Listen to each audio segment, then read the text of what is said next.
새해가 되면 우리가 가장 많이 하는 인사말이 있습니다. 그것은 다른 것이 아닌 새해 복 많이 받으세요라는 것이죠. 이 새해와 복은 언제나 세트입니다. 새해를 시작하면서 마치 지나간 한 해에 다 이루지 못했던, 지나간 한 해에 충분하지 못했던 것들을 새해에는 좀 채워주십사 하는 마음을 가지고 종교를 막론하고 문화를 막론하고 복을 빌어주는 것이 관습이고 전통입니다. 그런데 흥미롭게도 오늘 이 말씀 속에도 복에 대한 언급이 등장합니다. 복에 대한 언급이 그냥 등장하는 것이 아니라 복을 받으리라라고 예언적으로 또 선언적으로 등장하고 있는 것이죠. 마태복음에서는 이 팔복의 내용이 등장하는 등 다른 복음서 안에서는 다양한 복의 내용이 등장하는데 요한복음에서는 이 복이라고 하는 단어가 단 2번밖에 등장하지 않습니다. 그러니까 요한복음은 복에 대한 관심이 그리 크지 않다고 우리가 생각할 수 있겠죠. 요한복음에서 등장하는 2번 중에 한 번이 바로 오늘 예수님께서 세족식 이후에 이것을 너희도 본받아 행하라 그리하면 너희도 복이 있으리라 하신 이 말씀 속에 드러나 있다는 것입니다.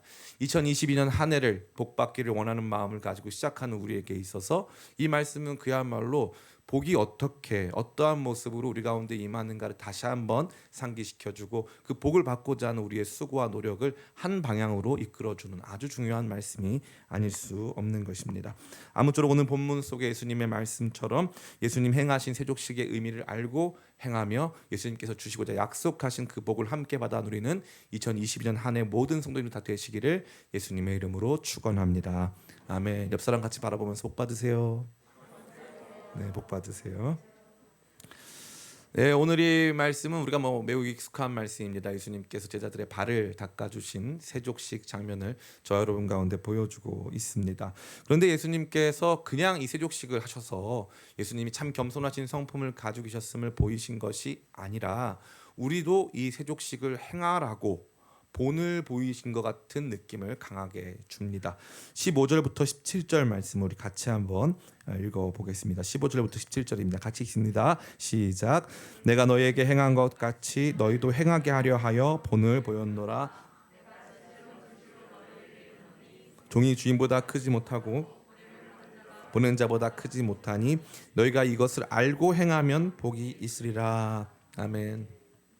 정리해보자면 예수님이 제자들에게 행하게 하시려고 이 본을 보이셨다 그랬어요.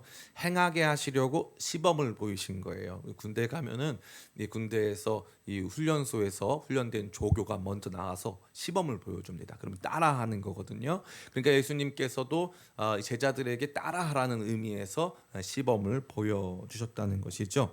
그러니까 이 본을 보이시고 또 그것을 알고 행하면 복을 받겠다라고 하는 아주 단순한 메시지가 되는 거예요.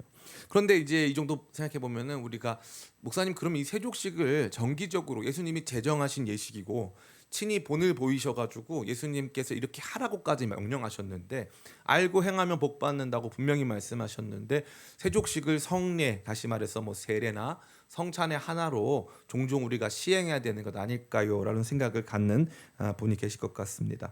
그러나 세족식은 의무적으로 행하는 세례식이나 성만찬과는 다른 의미를 가지고 있습니다. 그러니까 한마디로 의무적으로 행해야 하는 성례가 아니라는 거죠. 교회에서 특별한 의미를 가지고 할 수는 있습니다. 그러나 이것을 우리의 신앙 안에서 전통으로 신앙적으로 중요한 형식으로 받아들일 수 있는 근거가 좀 많이 빈약하다라고 볼 수 있어요. 왜 그렇습니까? 첫 번째로는 이 세족식을 성경에서는 이제 이 본문 외에는 다루어주고 있지 않습니다. 성경에서는요 초대교회 성도들의 그러니까 예수님에게 직접 말씀을 받은 초대교회 성도들의 신앙생활을 보여주거든요. 근데 거기에 많이 등장하는 게 세례식은 어마어마하게 많이 등장해요. 세례식은. 그리고 또 성만찬도 그들이 모여서 떡을 떼고 이와 같은 표현을 통해서 빈번하게 또 정기적으로 어떻게 보면은 매번 행해지고 있었음을 우리가 볼 수 있습니다. 그런데 세족식은 그러한 기록이 있을까요, 없을까요? 단 한 번도 없습니다. 그러니까 초대교회 당시의 성도들이 세족식을 굉장히 중요한 의식으로 여겨서 매번 행하지는 않았다라는 거예요. 두 번째로는 이 세족식이 우리에게 성만찬이나 세례와 같은 정도의 이 가치를 가지지 못하는 두 번째 근거는 무엇이냐면 바로 교회사적인 근거입니다. 이게 무슨 뜻이냐면은 역사적으로 세족식을 성례의 일환으로 시행한 교회가 거의 없다는 거예요. 하나 예외적인 교회가 있는데 저 이탈리아 밀라노에 가면은 이 밀라노란 도시가 있거든요. 당연히 밀라노에 가면 밀라노가 있겠죠. 예. 밀라노라고 하는 도시가 있는데 그 도시를 대표하는 그 도시의 설교자, 유명한 설교자 한 명이 있어요. 암브로시우스라고 하는 이 설교자인데, 이 암브로스가 굉장히 탁월한 지위를 가지고 있었던, 그래서 최단기간에 교회의 감독이 된 아주 유명한 초대교회 교부입니다.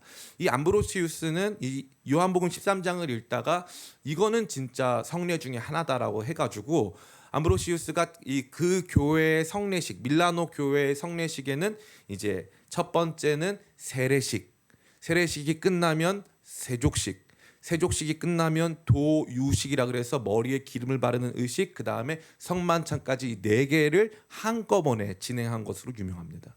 그런데 이 교회 하나를 빼고는 그 어떠한 교회들도 세족식을 정기적으로 또 중요한 성례의 일환으로 시행한 적이 한 번도 없다는 거예요. 그러니까 성경적으로도 우리가 그 근거를 찾기가 어렵고, 또 교회사적으로도 그 근거를 찾기가 어려운 그러한 내용이 바로 이 세족식이 되는 것입니다. 목사님, 그러면은 이거 어떻게 알고 어떻게 행하라는 것입니까? 그렇죠. 분명히 이것을 행하라고 하셨는데, 그러면 그 행하다라는 것은 단순히 세족식이라고 하는 그 형식을 있는 그대로 행하라는 의미는 결코 아니었다는 거예요. 사도들이 그것을 잘못 이해해가지고 예수님께서는 매번 행하라고, 종종 행하라고, 이것을 정기적인 예식으로 삼으라고 말씀하셨는데, 사도들이 잘못 오해해가지고 성만찬과 세례식은 그렇게 했는데 이 세족식은 그렇게 하지 못했다라고 하는 논리는 성립할 수 없는 거예요. 그러니까 처음부터 이것은 따라해볼까요? 행동이 아닌 정신을 따라 행하라. 그러한 의미에서 세족식이 저와 여러분 가운데 주어졌다는 것입니다. 자, 그렇다면 예수님께서 본까지 보여주시면서 행하신 그 일이 우리 가운데 보여주는 것은 무엇입니까? 바로 겸손한 섬김이에요. 겸손한 섬김, 자기 낮아짐. 높은 지위에 있는 사람이 낮은 사람의 발을 닦아준다, 이것이죠. 오늘날 우리가 이 세족식 하는 것도 불편하고 또 이게 쉬운 일이 아닌데, 또 이 당시에는 우리가 생각하는 그 이상으로 이 세족식은 크나큰 충격을 주었습니다. 당시에 종들이 일상적으로 하는, 그러니까 가끔 해주는 게 아니라 종들이 매일 해야 하는 업무 중에 하나가 뭐냐 하면은 주인의 발을 닦아주는 거예요. 주인이 밖으로 나갔다가 들어오면 주인의 발을 닦아주는 것이 일상 업무예요. 매번 하는 업무, 종으로서 매번 하는 업무. 그 당시의 인구 구성에 보면은 종들이 아주 많습니다. 그 가정에 이 하인들, 그 가정에서 일하는 종들이 아주 많아요. 근데 그 종들이 주로 하던 일이 뭐냐면은 뭐 여러 가지 가사 업무도 하지만, 일단 뭐 이 종의 역할과 상관없이 주인이 딱 있는데, 주인이 있으면은 먼저 해드려야 될 일 중 하나가 뭐냐면 발 닦아드리는 거예요. 나는 당신의 발 닦아드리는 종입니다, 이 뜻이죠. 그런데 갑자기 이 주인이 종의 발을 닦는다. 그럼 이 당시 사람들, 우리에게는 뭐 그냥 벌써 이게 이제 세족식이라는 게 알려진 지가 수천 년이 됐으니까 우리한테는 이게 멋있는 예식이다, 겸손을 상징하는 예식이다라고 하는 이해가 있는데, 이 당시 예수님의 제자들 같은 경우는 그러한 이해를 전혀 가질 수가 없는, 일반적으로 모든 종들이 주인의 발을 닦고 있었는데 갑자기 주인이 발을 닦아주는 거죠. 만약에 여러분은 식당에 갔습니다. 식당에 갔는데 갑자기 밥이 너무 맛있는 거예요. 밥이 너무 맛있어가지고 식당에서 일하시는 종업원분에게 저기요, 잠깐 일로 와보시겠어요? 그랬더니 그분이 왜요? 손님 무슨 문제 있으십니까? 왔더니 잠깐만 앉아보세요. 왜요? 밥이 너무 맛있어서 밥 좀 드세요. 제가 갖다 드릴게요. 해가지고 이 종업원을 앉혀놓고 극진하게 막 2인분 더 추가해가지고 막 극진하게 막 밥 차려주고 상 닦아주고, 이런 주인이 있을까요? 없을까요? 이러한 소비자가 있습니까? 없습니까? 없죠. 아무도 그렇게 하지 않아요. 근데 만약에 우리 중에 누가 그렇게 했다, 아마 신문에 날 거예요. 세상에 이런 사람들이 다 있다고. 그죠? 그 정도의 충격이 이 당시 예수님의 세족식 당시를 경험하는 당대인들이 가졌을 만한 충격이 된다는 거예요. 자, 그렇다면 이토록 충격적인 모범과 시범을 보여주면서 예수님께서 저와 여러분에게 주시고자 하시는 메시지는 무엇일까요? 그것은 다른 것이 아닙니다. 첫 번째, 본받음이 복받음이라는 거예요. 따라해 볼까요? 본받음이 복받음. 참 이런 라임을 다 이렇게 막 목사님이 다 준비하고 뭐 설교를 아무나 하는 게 아니에요, 진짜. 그죠? 본받음이 복받음이라는 거예요. 참 너무 멋있죠. 우리 신자들에게 있어서 복이 임하는 것은 예수님을 본받는 삶을 통해서 임한다는 거예요. 이건 너무나도 놀라운 진리가 아닐 수 없는 거죠. 우리는 복을 기도 통해서 받는다고 생각해요. 기도 많이 하면, 공덕을 많이 축적하면, 그러면은 하나님께서 복을 많이 주신다. 우리 가정은 4대째 그리스도인 가정이기 때문에 다른 가정보다 복을 더 많이 받았다. 우리는 헌금을 많이 했더니 복을 더 많이 받았다. 누구는 헌신봉사, 강대상 이 닦는 봉사를 많이 했더니 복을 많이 받았다. 목사로서 그러한 설교가 편하고 심지어 하고 싶어요. 그런 설교. 성도님들이 그래가지고 교회 섬기는 일을 막 복받는 일로 생각하고 막 열심히 했으면 좋겠다라는 마음도 들어요. 그러나 그것은 할 수 없는 일이에요. 왜냐하면 그것은 사실이 아니기 때문이에요. 헌금 봉사, 기도 많이 하는 거, 예배 많이 드리고 공덕 쌓고 하는 것은 예전에 우리가 갖고 있던 무속 신앙의 일환이에요. 지성이면 감천이다. 그러면 우리 주변에 예수님 안 믿는데 복 많이 받은 사람은 어떻게 설명하시겠어요? 예수님 안 믿었는데 제 자녀들이 아주 잘 됐어요. 예수님 안 믿었는데 부자가 됐어요. 예수님 안 믿었는데 하는 일이 다 잘 풀려요. 그러면 어떻게 복 받은 거예요? 아, 그 사람은 기도 안 했는데 주변 사람이 기도 많이 해줘서 복 받은 거예요? 아니에요. 왜 하나님을 그런 분으로 만드세요? 그 사람은 개판으로 살아도 옆에 사람이 기도 많이 해주면은 그 사람이 복 받는다? 절대 그렇지 않습니다. 하나님 없는 복은 복이 아니라 독입니다. 그것이 그 사람의 대가 됐든 그 사람의 후대가 됐든 아니면 다른 누군가에게 됐든 그것은 결코 복이 아닌 것이죠. 악당이 힘이 세고 악당이 똑똑하면 똑똑할수록 그 악당은 나쁜 거죠. 우리가 하나님 없이 살아가는데 너무 건강해요. 그러면은 건강하면 어떻게 해요? 팔 안 펴요. 하나님 없이 살아가는데 너무 힘이 세요. 그러면 다른 사람 힘들게 하고 다른 사람 아프게 하는 거예요. 하나님 없이 살아가는데 너무 지혜로워요. 그러면 자기 이익을 누리는데 엄청 빠르고 약삭 빠른 사람이 되는 거예요. 사랑하는 성도 여러분, 하나님 없는 복은 복이 아니에요. 자, 그렇다면 여기서 주님께서 약속하신 이 복은 뭐냐? 하나님께서 주시는 진정한 의미의 복을 말하는 거예요. 진정한 의미의 복은 누가 받는다? 본 받는 사람이 받는다. 예수님 뭐라고 말씀하셨어요? 너희가 이것을 알고 행하라 그리하면 복이 있으리라. 예수님이 보이신 그 본을 쫓아 행하면, 그 본을 쫓아 살아가면 복 받는다고 분명히 말하고 있어요. 그것이 여러분의 삶을 통해 증명될 수 있을지, 자녀들의 삶을 통해 증명될 수 있을지, 매번 여러분의 삶의 정황과 상황에 언제나 긍정적인 방향으로 나타날지 저는 모릅니다. 우리의 삶은 하나님의 손에 있기 때문이에요. 지금 당장 보기에는 고난이고 당장 보기엔 어려운 일이라 할지라도 하나님의 능하신 손 아래서 하나님의 영원하신 계획 속에서 그것은 아름다운 복의 일이 될 수 있는 거예요. 그러니까 진정한 복 받기를 원하는 사람들이 추구하고 고민하고 생각해야 되는 것은 바로 본받음이라는 거예요. 본받음. 본받음 없이 복받음 없다. 이것을 올 한 해 동안 마음에 새기시길 간절히 바랍니다. 그래서 새해 복 많이 받으세요. 전에 새해 본 많이 받으세요. 그리고 새해 복 많이 받으세요. 이렇게 인사하고 또 이것을 마음에 새기는 저와 여러분 다 되기를 간절히 바랍니다. 아멘. 두 번째입니다. 첫 번째가 본 받는 것이 복 받는 것이라고 하는 대원칙을 여러분에게 설명드렸다면, 두 번째, 이 본을 보인다는 것이 바로 신앙의 핵심이고 우리가 말씀을 배우고 깨닫는 일의 핵심임을 말해주고 있습니다. 예수님께서 단순히 너희 겸손하게 살아라, 너희가 서로가 서로에게 낮아진 모습으로 섬기는 모습으로 살아라고 말씀하지 않으시고, 예수님께서 친히 허리에 수건을 두르시고 제자들의 더러워진 발을 일일이 씻어주시면서 보이신 이 본이 뭐냐 하면은 바로 예수님께서 제자들 가르치시는 일의 핵심이다 이거예요. 하나님은 언제나 본을 보이시면서 가르치신다라는 것이죠. 우리가 이 안식일은 주일에 의해서 성취됐는데요. 안식일에 왜 쉬어야 한다고 말합니까? 안식일에 쉬어야 하는 근거가 뭐예요? 창세기 보면 이렇게 되어 있어요. 하나님께서 모든 일을 마치시고 안식일에 안식하셨기 때문에 우리가 쉬어야 된다는 거예요. 예, 안식일에 안식하셨기 때문에. 이게 흥미롭게도 야, 일주일에 하루는 안식을 해야 너도 잘 사는 거야.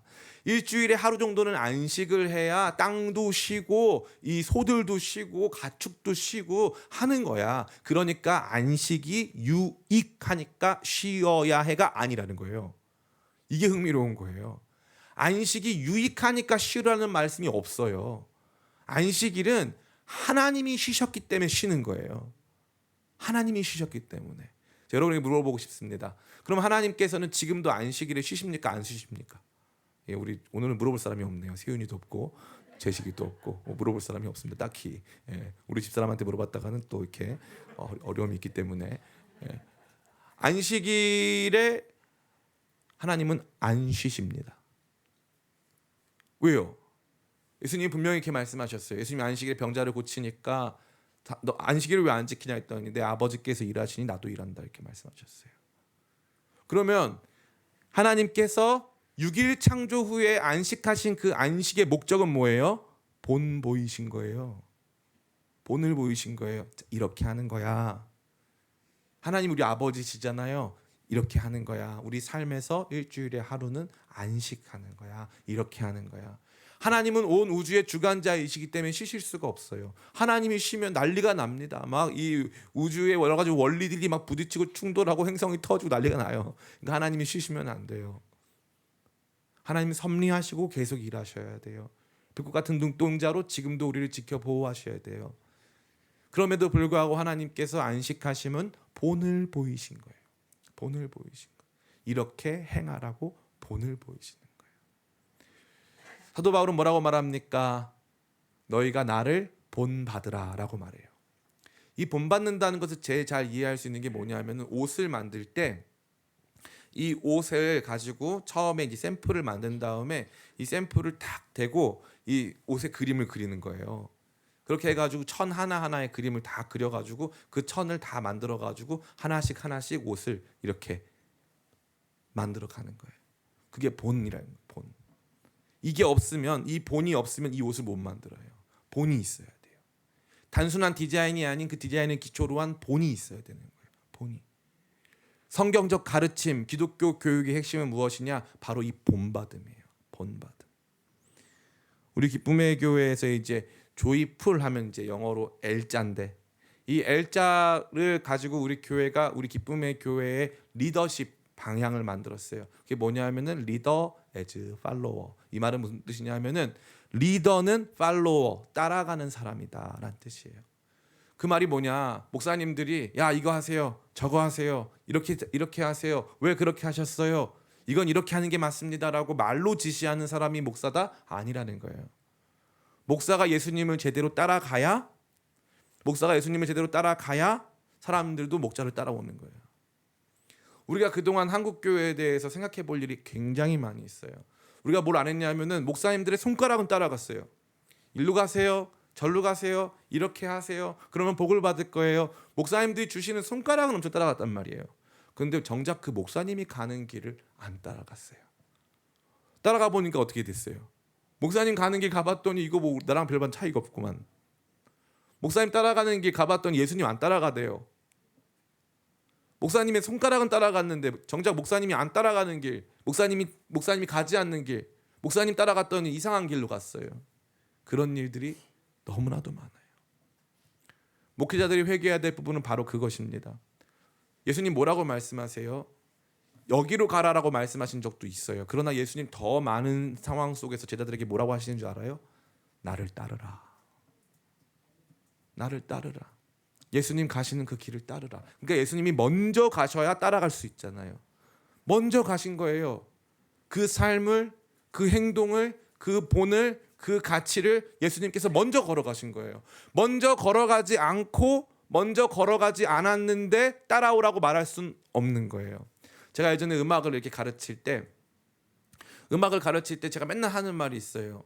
네가 안 신났네.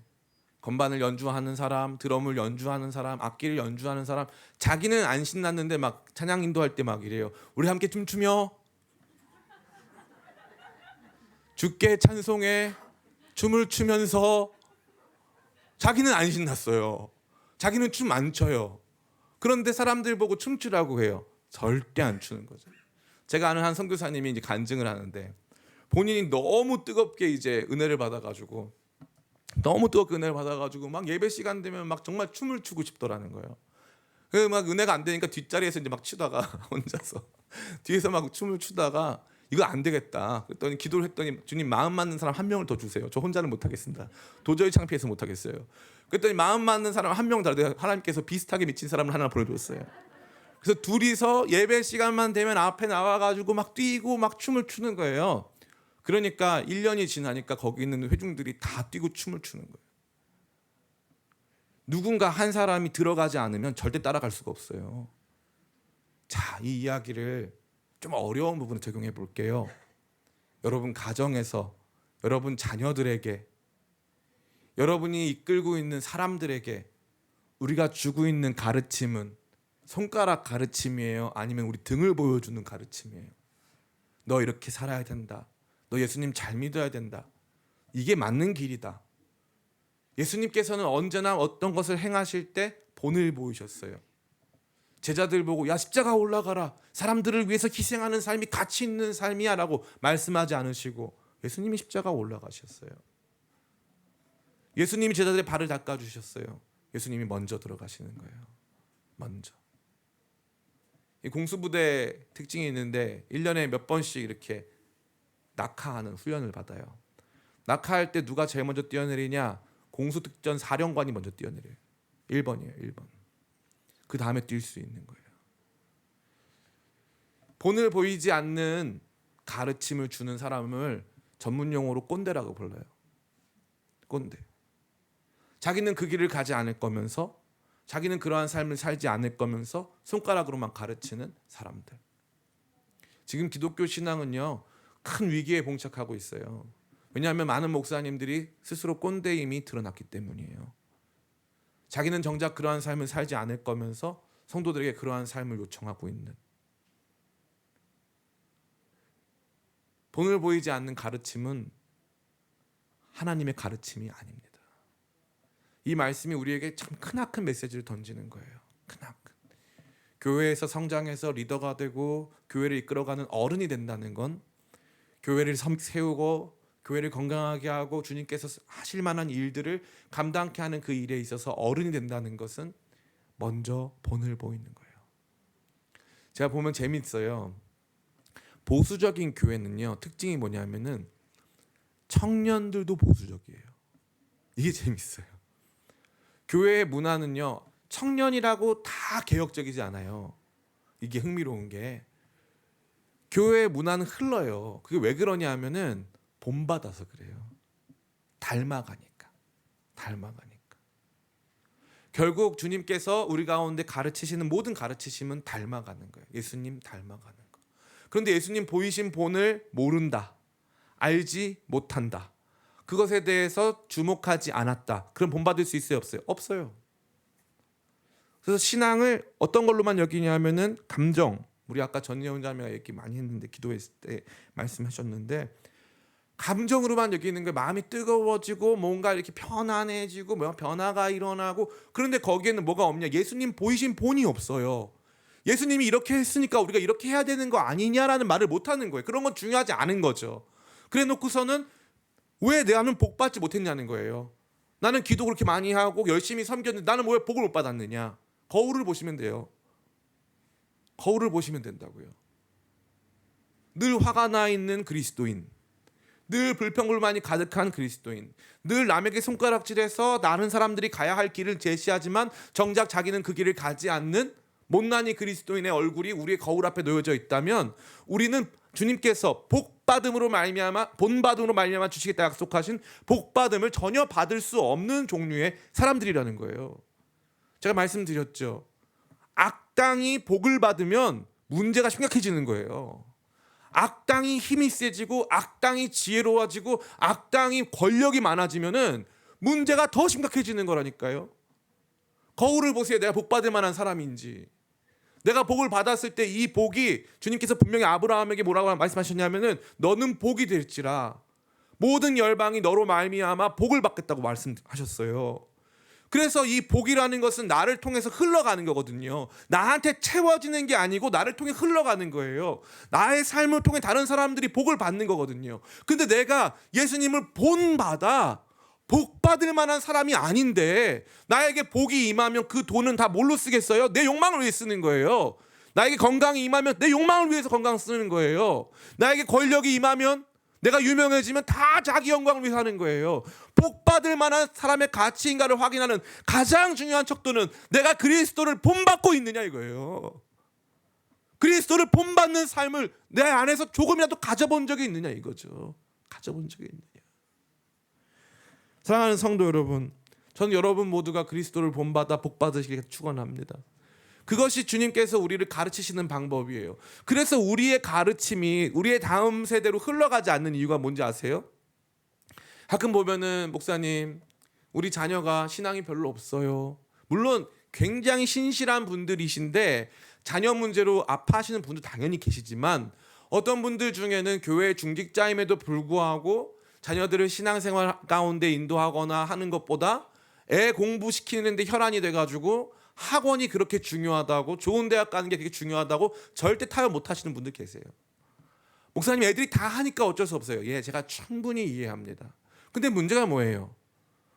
손가락으로 지시했어요. 너는 학원 가라. 너 이거 해라. 너 저거 해라. 손가락으로 지시는 했는데 너 예수님 잘 믿으라고 지시까지 했어요. 그런데 자기가 봤을 때 애들이 봤을 때 우리 엄마는 그런 사람이 아닌 거예요.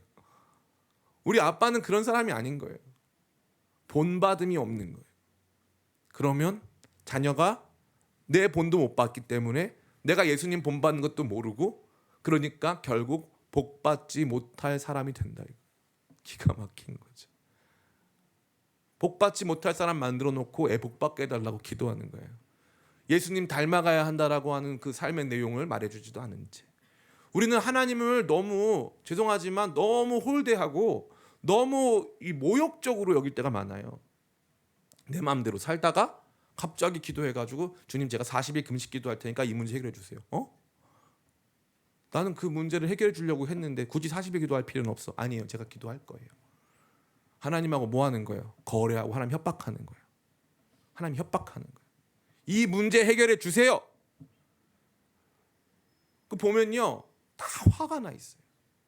기도하러 올라가셨던 분인데 화가 나 계시고 요만큼의 문제가만 발생해도 반드시 싸워서 이겨야 돼요. 반드시.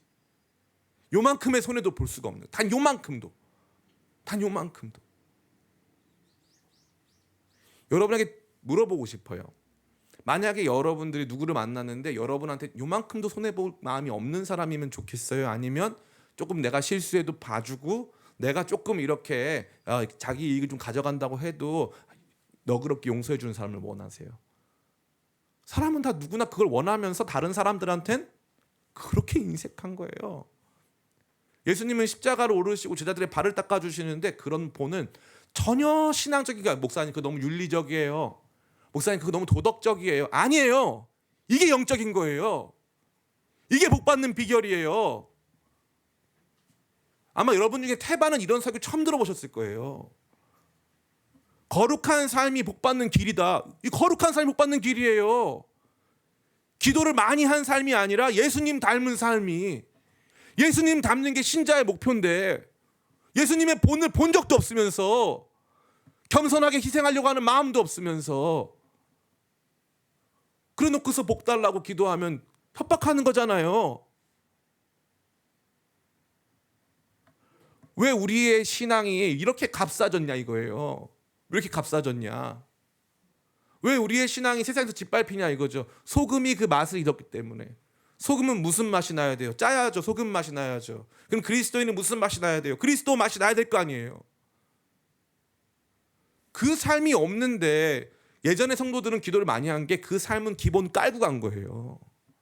그 삶은 희생하는 삶, 양보하는 삶, 나눠주는 삶은 기본 깔고 갔다 이거예요. 근데 우리는 철저히 소비자가 돼서 이기적으로 내가 가질 거 다 가진 다음에 조금도 양보할 수가 없고, 돈 문제는 아주 철저하게 내 이익과 내 시간과 내가 받아야 될 유익에 대해서는 아주 민감하게 반응해 놓고 복 달라 이거예요. 다른 사람 섬기지도 못하고. 저는 너무나도 무례한 그리스도인들을 많이 만나요. 식당에서, 상점에서, 회사에서 사람들 대할 때 친절하지 않아요. 버스 타면서 인사하는 그리스도인이 많이 없어요. 요즘 애들 참 귀여운 게요. 요즘 애들은 버스 타면서 인사 많이 해요. 애들이 다 귀여워요. 버스 타면서 인사 많이 해요. 근데 정작 우리 그리스도인들 어른들은 버스 타면서 안녕하세요 인사하는 사람 거의 본 적 없어요. 지나가는 사람들한테 긍정적이고 좋고 밝은 이미지 보여준 사람 거의 없어요. 다 화가 나 있어요. 다 화가 나 있어요. 다 상처받았대요. 그 핑계 대지 마세요. 세상에 상처 없는 사람 어디 있습니까? 왜 교회까지 와가지고 그 상처를 다 보여주면서 그렇게 해야겠습니까? 교회는 여러분 상처 받아주는 곳 아니잖아요. 그리스도를 본받는 게 우리 신앙의 중심이에요. 그 본받음의 가르침이 흐르지 못하면 우리 자녀들도 복받을 수 없어요. 그러니까 날마다 꼭 기억하세요. 내가 하지 않은 걸 남에게 강요할 수는 없다. 내가 하지 않았는데, 내가 기도하지 않았는데, 내가 그렇게 살아본 적이 없는데 남한테 강요할 수 없다. 그 가짜다. 우리 믿음은 그런 거 아니다 이거예요. 우리 믿음은 그런 거 아니다. 저는 여러분 모두가 이 본받음으로 가르치는 예수님의 마음을 깊이 깨달아서 이것으로 우리의 신앙을 다음 세대까지 전수해 나가고, 이것으로 한국 사회 가운데 교회가 갖는 메시지의 탁월함을 보여줄 수 있게 되기를 간절히 원합니다. 마지막 세 번째입니다. 마지막 세 번째는 뭔지 아세요? 결론은 행동이다 라는 거예요. 결론은 행동이다. 본받음이 복받음이다. 그리고 본받음으로 본보임으로 가르친다. 그리고 마지막 세 번째는 결론은 그래서 행동이다라는 거예요.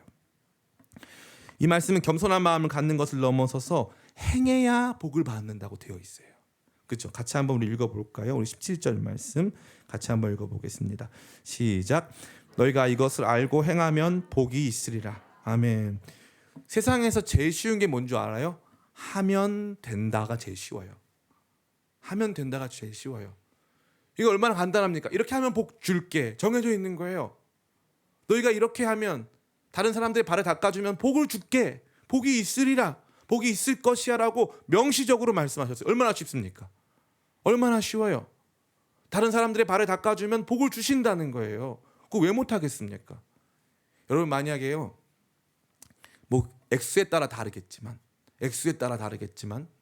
만약에 어저께 어떤 뭐 이 방송하는 사람이, 개인 미디어 방송하는 사람이 남산 타워에다가 몇 억을 숨겨놨다고 해가지고 수백 명의 사람들이 올라가가지고 남산 타워 뒤지는 일이 발생했어요. 예. 막 밤 늦은 시간에 막 코로나를 무릅쓰고 막 사람들이 올라가가지고 막 그 돈을 찾는 거죠. 돈이 있다고 하니까 행동하는 거예요. 행동하는 거예요. 조금 지저분한 곳이 있어요. 근데 거기에 누가 한 돈을 5억쯤 떨어뜨렸대요. 그럼 여러분 어떻게 할 거예요? 그냥 모른 척하고 나는 그렇게 지저분한 일은 안 한다 그러실 거예요? 대부분의 분들이 가가지고 땅 파고 이거 한번 고생하면 내가 할 수 있다고 생각할 거예요. 복이 있다고 믿으면 그 일을 하는 거예요. 그 일을 하는 거예요. 분명히 말씀하셨어요. 알고 행해라. 그리하면 복이 있을 것이다. 복이 있다고 분명히 말씀하셨고 뭐 하라고? 행하라고 하셨어요.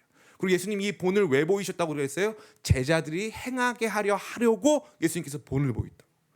결국에는 삶을 바꿔내고 행동을 바꿔내기 위해서 주님께서 본을 보셨다는 거예요. 우리가요, 우리 신앙 중에 이 머리가 지성이고 그 다음에 이 가슴이 마음이고 이게 손 다리 이제 이 우리의 행동 신앙적 실천이라고 본다면, 기독교인들은 머리가 어마어마하게 크고 어깨는 엄청 좁고 손이 엄청나게 작은 사람인 것 같아요.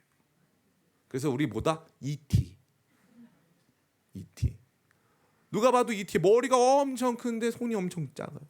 못해. 안 해. 안 해놓고 자기는 맨날 하나님한테 상처받아 있다. 한 번도 그렇게 베풀고 살아본 적이 없는데 하나님한테 상처받았다는 거예요. 나는 이게 없었고 저게 없었고 이런 것도 없었고 저런 것도 없었고 다 없었대요. 아니 있었는데, 젊음도 있었는데, 좋았던 도전의 시간들도 있었는데, 하나님께서 남이 갖지 못한 것들을 많이 주셨는데 다 맨날 없었대요. 있어놓고 다 있었는데. 그럼 그때 뭐 안 한 거예요? 행한 적이 없어요. 뭘 행한 적이 없어요? 그리스도 닮음을 행한 적이 없어요. 그러니까 복을 못 받는 거예요. 너무 안타깝죠. 이 비밀을 아무도 가르쳐 준 적이 없는 거예요. 기도 많이 하면 못 받는다. 그러니까 영적인 일을 해야 육적인 복을 받는다고 배운 거예요. 그동안 착각이에요. 착각입니다. 육적인 일이 영적인 일이에요. 다른 사람 발 닦아주는 게 영적인 일이란 말이에요. 이 비밀을 아무도 모르는 거예요. 다른 사람을 위해서 희생하는 게 육적인 일이 아니고 영적인 일이고 예수님 닮은 모습이라는 거예요. 그 일이 시작될 때 영적인 것도 바뀐다 이거예요. 영적인 것도. 그러면서 영적인 축복과 육적인 축복이 하나 되는 거예요. 하늘의 영광, 하늘의 은혜와 땅에 기름진 축복이 함께하는 거예요. 왜 영적인 일과 육적인 일을 갈라쳐 놓고 기도를 덜 해서 복을 못 받나 보다. 아니랄까요. 그게 아니라니까요. 예수님 닮으려고 작은 시도만 해보세요. 작은 시도만 하기 시작하면 복이 막 임해요. 복이 막 임해요. 참 신기하죠. 복이 임해요. 저는 우리 기쁨의 교회가 진짜 2022년에 복 받았으면 좋겠어요. 무엇을 통해? 행함으로. 목사님이 기도보다 빠르네요. 예. 참 신기한 게 행동이 기도보다 빠르잖아요. 누군가 돕고 섬기는 일이 기도보다 빠르잖아요. 하나님 복을 얼마나 많이 주시는지 몰라요. 섬기는 사람, 돕는 사람, 누군가를 위로하는 사람, 하나님 복 많이 주세요. 정말 복 많이 주세요.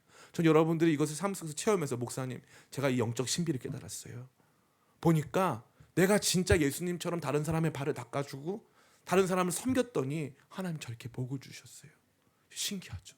어떻게 이런 일이 벌어져요? 하나님이 저를 높이셨어요. 저는 제가 그렇게 하면 낮아지는 줄. 이게 바보들의 착각이 뭐냐면 이거예요. 내가 주인인데 종의 발을 닦으면 내가 종보다 낮은 사람이 된다라고 생각하는 게 바보들의 착각이에요. 절대 그렇지 않아요. 주인이 종의 발을 닦아주면 이 주인은 종의 발까지 닦아준 주인이 되는 거예요. 이 너무 중요한 거예요. 재벌이 있어요. 재벌이 와서 막 문을 열어줬어요. 안녕하세요, 어서 오세요. 문을 열어줬어요. 야, 저 사람이 나 문 열어줬어. 내가 저 사람보다 높아. 애기죠. 바보죠. 이렇게 생각하는 사람이 어디 있어요? 그런 사람 하나도 없죠. 저분이 내 문도 열어주셨어. 저분이 나한테 고개 숙여서 인사해줬어. 너무 멋있다. 너무 위대한 사람이다. 다 이게 기본 아니에요? 기본? 예수님 보이신 본이 그거잖아요. 내가 주와 선생이 되어 너희의 발을 닦아주었으니 너희도 서로 발을 닦아줘라. 그러면 너희가 무시받을 거다. 세상이 너를 조롱할 거다. 굳이 그렇게까지 할 필요는 없다. 이런 말씀 하신 적 없어요. 도리어 제자들의 참된 삶, 제자들이 반드시 가져가야 하는 예수님의 본은 그러한 모습이라고 예수님께서 말씀하시는 것입니다. 이제 말씀을 마칩니다. 예수님께서 우리에게 겸손과 낮아짐의 본을 보이셨습니다. 본을 보이는 것이 복 받음이라고 말씀하세요. 본 받음이 복 받음입니다. 절대 잊지 마시길 간절히 축원합니다. 기도해서 복 받는 거 있어요. 있습니다. 헌신 봉사 통해서 복 받는 거 있어요. 그런데 그거보다 더 빠르고 확실한 것, 예수님께서 요한복음에서 분명히 말씀하신 고차원적이지 않아요. 팔복은 조금 고차원적이에요. 팔복은 좀 고차원적이어가지고 심령이 가난한 자는 복이 있나니 천국이 그들의 것이미로다. 일단 첫 번째, 심령 가난 어떻게 하는지 아시는 분? 어려워요. 근데 복이 뭐래요? 천국. 안 와다. 천국 드릴게요. 그러면 우리 이번에 이 성령기도에 완주하신 분들 나중에 막 이름 발표한 다음에 이분들에게는 저희가 천국을 선물로 드리겠습니다. 그거 아니야. 딴 거 줘야 돼. 이렇게 다 이렇게 할 거잖아요. 그러니까 마태복음 복은 좀 안 와닿아요. 예, 주로 안 와닿아요. 예. 애통하는 자는 복이 안 와닿아. 안 와닿아. 뭐 하라는 거예요? 겸손하게 섬기는 사람. 안녕하세요. 그러셨군요. 나 자신을 낮추는 사람. 그런 사람들에게 뭐 있다? 복이 있으리라. 복이 있으리라. 그 복이 있으리라고 분명히 말씀하시는 거죠. 본받음이 복받음이라는 거예요. 또한 이 본보임이 바로 기독교 교육, 다른 사람들에게 우리의 메시지를 증거하는 핵심적인 통로다. 하나님도 안식일에 쉬시며 본 보이셨고 예수님도 본 보이시고 사도 바울도 너희는 나를 본받는 자가 되라고 분명히 말했어요.